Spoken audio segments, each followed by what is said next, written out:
വെച്ച് ലോട്ടറി കച്ചവടം ചെയ്യുന്ന ഒരു ചേച്ചി. ഞാൻ അവിടെ ഒരു പ്രാങ്ക് കൊടുക്കാൻ വേണ്ടിയാണ് പോയത്, പക്ഷെ ചേച്ചിക്ക് എന്നെ അറിയാം. ഇവനും കൂടെ വീട്ടിൽ ഇരുത്താറുണ്ട്. അല്ല, ഇതിന് എന്നെ കാണാൻ നിൽക്കുമെങ്കിൽ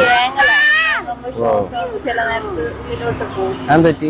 കാരണം ഈ മൂത്രം ഒഴിക്കുന്നിടത്ത് 2 സർജറി കഴിഞ്ഞു. 2 അടുത്തടുത്തായിട്ടാണ്. 1 വയസ്സ് 2 വയസ്സ്. വീട് പട്ടിണിയില്ലാതെ പോകണത് ഈ ഒരു കാര്യം പറഞ്ഞു. സൈഡില് അവിടെ നിന്ന് ആൾക്കാർ വന്നിട്ട് പറഞ്ഞു അല്ലെ എന്തെങ്കിലും കൊണ്ടുവച്ചുകൊണ്ടിരിക്കുന്നത് അവിടെ വീട് ഏറ്റെടുക്കാന്നൊക്കെ പറഞ്ഞു. അങ്ങനെ ഒരിക്കലും ഇല്ല. പിന്നെ ഞാൻ മരിക്കുന്നത് വരെ എന്റെ കുഞ്ഞ് എന്റെ കൂടെ തന്നെ വേണം. എല്ലാ ദിവസം മലയും വരെ നടക്കും. അയ്യോ, ഇത്രയും ദൂരം നടക്കുമോ? 81 ലോട്ടറി ഉണ്ട്. അപ്പൊ ഇതിന്ന് ചേച്ചി എനിക്കൊരു ലോട്ടറി എടുത്തു തരുമോ?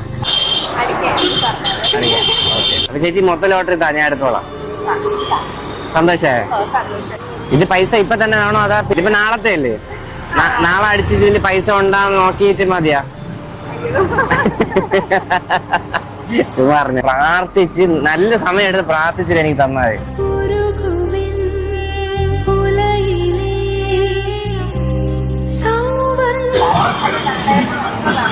ഇത് കുഴപ്പമില്ല, 5000 രൂപ കൊണ്ട് ബാക്കി ചേച്ചി വെച്ചോ. ആയിരത്തി പോവില്ല, പോവില്ല. മാമൻ ചായ കുടിക്കുമെന്നോ? ചായ കുടിക്കും. ചായയും പാപ്പം വേണം. പെട്ടെന്ന് തീരും വിചാരിച്ചില്ല.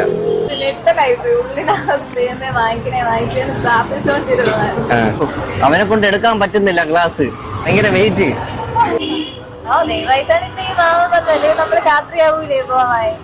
എന്നും രാത്രിയാ പോണേ? 10 പൊറോട്ട, 1 ഫുൾ ചിക്കൻ ഫ്രൈ.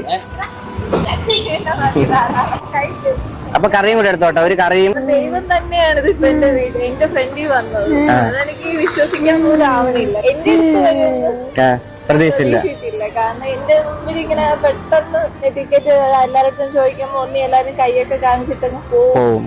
മോനെയും കൂടെ ഇങ്ങനെ മോന്റെ കയ്യിൽ നിന്ന് മാറാതിരുന്ന മോയി പട്ടിണിയാണ്. വീട് മോള് സ്കൂളിൽ പഠിക്കുന്ന 2ാം ക്ലാസ്. പക്ഷെ ഇന്ന് എന്തായാലും വലിയ ഞെട്ടലായി പോയി. ഉള്ളുകൊണ്ട് എനിക്ക് കരയണമെന്നുള്ളൊരു അവസ്ഥയിലാണ്. ഇത്രയും നേരം നിങ്ങളെ കൂടെ നടക്കണമെങ്കിലും ഞാൻ തന്നെ ആലോചിക്കുന്നു. നിങ്ങൾ എന്റെ അടുത്ത് വന്നു.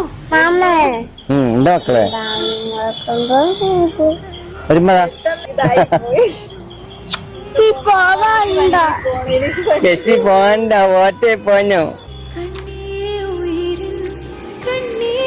ഇഷ്ടപ്പെട്ടാ?